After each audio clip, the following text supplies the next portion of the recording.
नमस्ते। एक बार फिर से आपका स्वागत है हौसले की उड़ान में सविता बंसल के साथ। और आज के इस अध्ययन में हम विशेषण के बारे में जानेंगे। इस संसार में प्रत्येक व्यक्ति एक दूसरे से भिन्न है। भगवान ने सभी को किसी न किसी विशेषता से नवाजा है। जैसे सुमन सुंदर है और अंकित लंबा है। सुंदर होना सुमन की विशेषता है और लंबा होना अंकित की विशेषता है।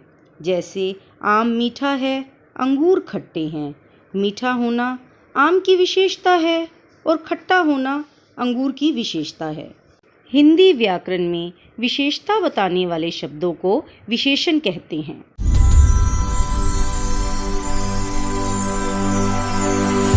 ये अब हम विशेषण की परिभाषा को समझते हैं। संज्ञा या सर्वनाम शब्दों की विशेषता बताने वाले शब्दों को विशेषण कहते हैं। जैसे मोटा, पतला, धनी, निर्धन, प्रथम, द्वितीय आदि।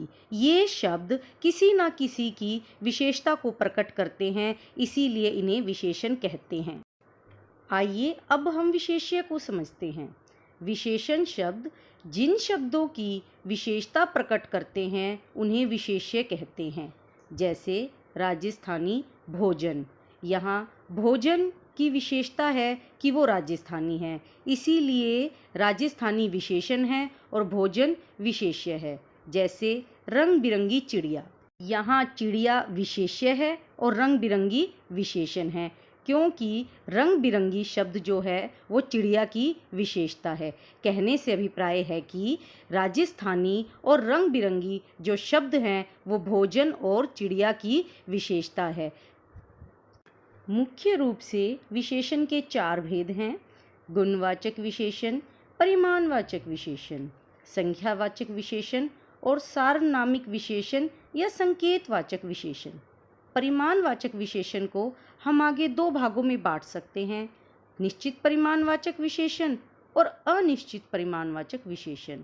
इसी प्रकार संख्यावाचक विशेषण को भी हम 2 भागों में बांट सकते हैं: निश्चित संख्यावाचक विशेषण और अनिश्चित संख्यावाचक विशेषण। आइए सबसे पहले गुणवाचक विशेषण के बारे में जानते हैं।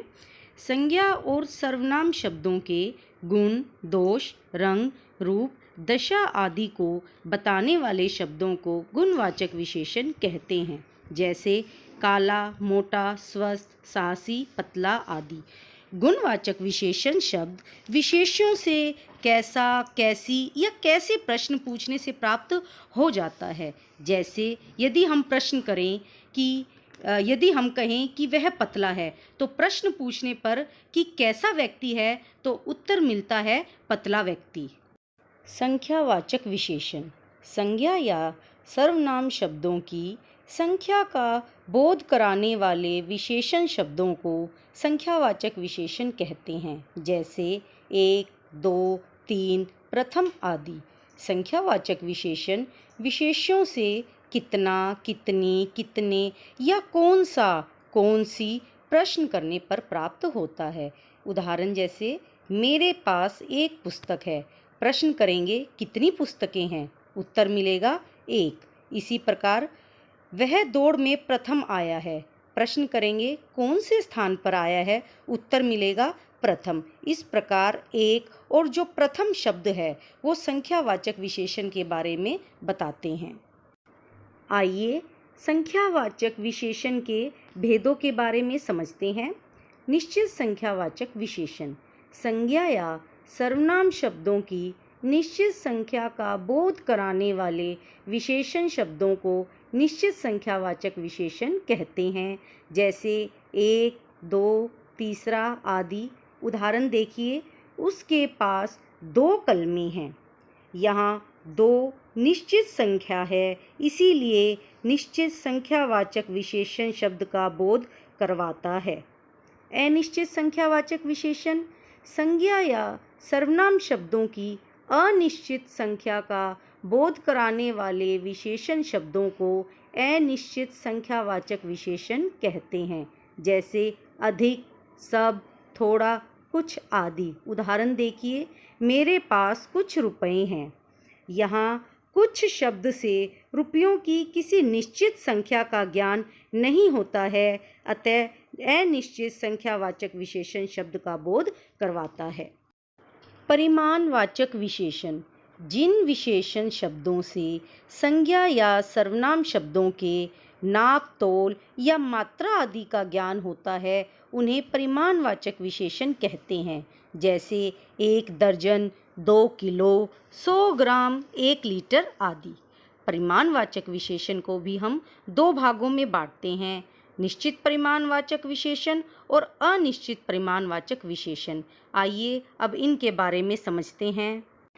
निश्चित परिमाणवाचक विशेषण निश्चित नाप तोल का बोध कराने वाले विशेषण शब्दों को निश्चित परिमाणवाचक विशेषण कहते हैं, जैसे 2 किलो, 1 मीटर, 2 लीटर आदि।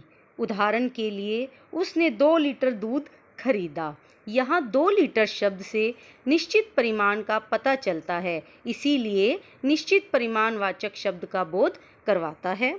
अनिश्चित परिमाणवाचक विशेषण निश्चित माप तोल का बोध न कराने वाले विशेषण शब्दों को अनिश्चित परिमाणवाचक विशेषण कहते हैं, जैसे जरा सा, कुछ, थोड़ा सा आदि। यहाँ कुछ शब्द से, जैसे उदाहरण, पिताजी ने कुछ केले खरीदे। यहाँ कुछ शब्द से केले की निश्चित मात्रा का ज्ञान नहीं होता, इसीलिए अनिश्चित परिमाणवाचक विशेषण का बोध करवाता है। सार्वनामिक या संकेतवाचक विशेषण कुछ सर्वनाम शब्द संज्ञा शब्दों के आगे लगकर उनकी विशेषता बताने का कार्य करते हैं। ये शब्द सार्वनामिक या संकेतवाचक विशेषण कहलाते हैं, जैसे वह, यह, ये, वे आदि। उदाहरण देखिए, यह घड़ी तुम्हारी है। यहाँ यह सार्वनामिक विशेषण के रूप में प्रयुक्त हुआ है और घड़ी की विशेषता बता रहा है। इसी तरह वह लड़का कहाँ रहता है, वह शब्द सार्वनामिक विशेषण का बोध करवा रहा है, लड़का के आगे लगकर उसकी विशेषता प्रकट कर रहा है, अतः यह तथा वह सार्वनामिक या संकेतवाचक विशेषण का बोध करवा रहे हैं। सर्वनाम और सार्वनामिक विशेषण में अंतर। सर्वनाम शब्द तभी विशेषण कहलाएंगे जब उनके साथ विशेष्य का भी प्रयोग हो, जबकि सर्वनाम शब्द सदैव अकेले आते हैं क्योंकि वे संज्ञा के स्थान पर आते हैं। उदाहरण देखिए, वह भोजन कर रहा है। इस वाक्य में वह शब्द सर्वनाम है। और दूसरा उदाहरण देखिए, वह व्यक्ति भोजन कर रहा है। यहाँ वह जो शब्द है व्यक्ति की विशेषता बता रहा है, जो विशेष्य शब्द व्यक्ति के आगे लगकर उसकी विशेषता प्रकट कर रहा है, इसीलिए यहाँ वह शब्द सार्वनामिक विशेषण है। प्रविशेषण विशेषण शब्दों की विशेषता प्रकट करने वाले शब्दों को प्रविशेषण कहते हैं, जैसे तुम्हारा घर अति सुंदर है। यहाँ सुंदर विशेषण शब्द है और उसका अति सुंदर होना विशेषण शब्द सुंदर की विशेषता प्रकट कर रहा है, अतः अति शब्द प्रविशेषण है। दूसरा उदाहरण, बर्फी बहुत स्वादिष्ट है।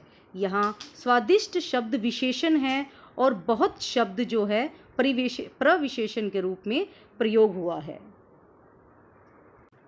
सीखे गए अध्ययन से संबंधित यहाँ कुछ अभ्यास कार्य दिया जा रहा है जो आप सभी ने करना है। इसी के साथ घर में रहिए, सुरक्षित रहिए।